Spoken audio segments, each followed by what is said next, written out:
अगर आप लोगों के पास एटीएम कार्ड है तो आपके खाते में 1 करोड़ रुपया आ सकता है।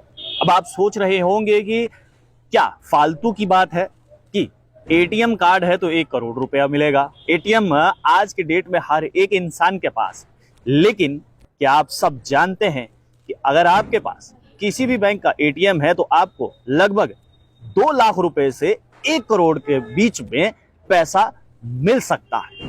कैसे मिल सकता है और बैंक ये आपसे क्यों नहीं बताते हैं कि आपको 2 लाख से लेकर 1 करोड़ रुपए तक आपको पैसा मिल सकता है, ये छुपाया जाता है। और अगर आप लोगों को भी आज तक ये मालूम नहीं था कि कैसे एक एटीएम जो है, जो 24 घंटों में से ज्यादा नहीं लेकिन 10 से 12 घंटे आपकी जेब में रहता है, वो 2 लाख रुपए से 1 करोड़ रुपए आपको दिला सकता है। तो जानकारी जरा ध्यान से सुनिएगा, वीडियो को अंत तक जरूर देखिएगा।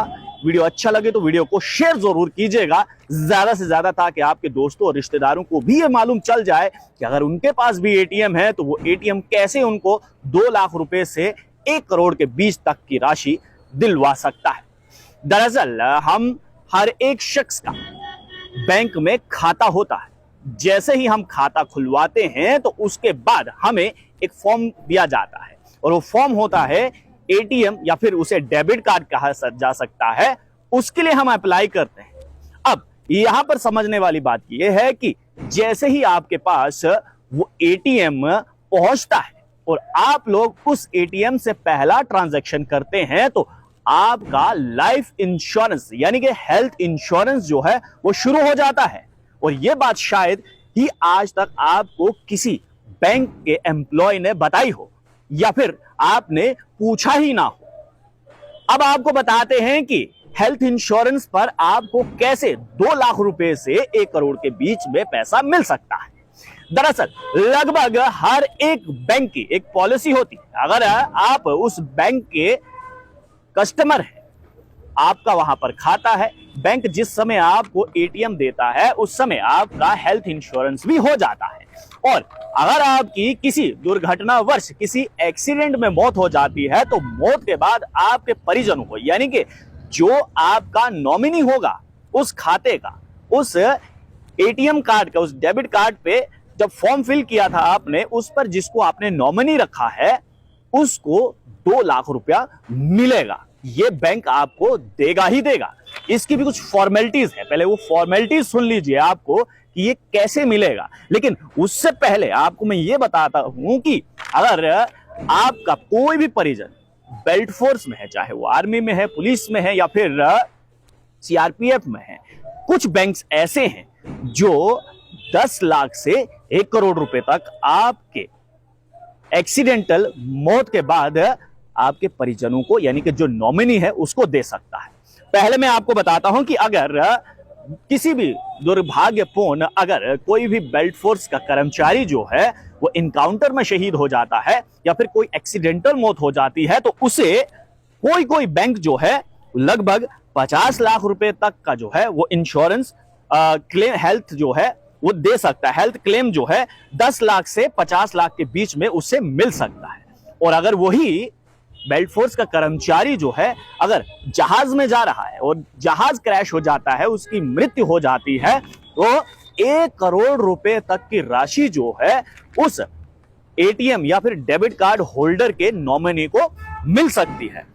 और ये शर्तें जो हैं, ये कोई भी बेल्ट फोर्स का कर्मचारी हो, किसी बैंक में है, ध्यान रखिएगा। अब आप कहेंगे कि मेरा जेके बैंक में है तो मुझे क्यों नहीं मिल रहा, मेरा आईसीआईसीआई बैंक में है तो मुझे क्यों नहीं मिल रहा, या किसी और बैंक में है। ये बार बार कह रहा हूं, ये किसी बैंक में है। लगा लीजिए कि कोई भी बैंक है, इस प्रकार की जानकारी जो है वो आपको दी जानी चाहिए और ये जानकारी शायद बैंक आपसे छुपाता है। और अब मैं आपको बताता हूं कि अगर इसमें कोई रिटायर्ड बेल्ट फोर्स के कर्मचारी हैं तो ये उन पर भी लागू होता है। अब ये जानकारी के मुताबिक अब मैं आपको बता रहा हूं, जरा ध्यान से सुनिएगा। अगर किसी भी शख्स की मृत्यु हो जाती है और उसका एटीएम कार्ड है उसके पास या फिर डेबिट कार्ड उसके पास है, तो वो पैसा उसे कब मिलेगा, कैसे मिलेगा, अब मैं आपको बताता हूं। अगर किसी शख्स की मृत्यु हो जाती है, एक्सीडेंट के दौरान मृत्यु हो जाती है, तो प्रोसेस ये है कि एक्सीडेंट से ठीक 45 दिन पहले तक उस एटीएम से कोई ना कोई ट्रांजैक्शन हुआ होना चाहिए। चाहे वो आप एटीएम का इस्तेमाल ऑनलाइन शॉपिंग में करें या फिर आप लोग एटीएम में जाकर उसका ट्रांजैक्शन किया है, लेकिन ये मृत्यु के समय से 45 दिन पहले के बीच में जो है वो ट्रांजैक्शन होना अनिवार्य है, जरूरी है। दूसरा, अगर किसी शख्स की मृत्यु होती है, एक्सीडेंट में होती है, किसी हादसे में होती है, तो उसे सबसे पहले जाकर बैंक को इन्फॉर्म करना है कि जिस शख्स का उनके बैंक में खाता है उसकी मृत्यु हो चुकी है।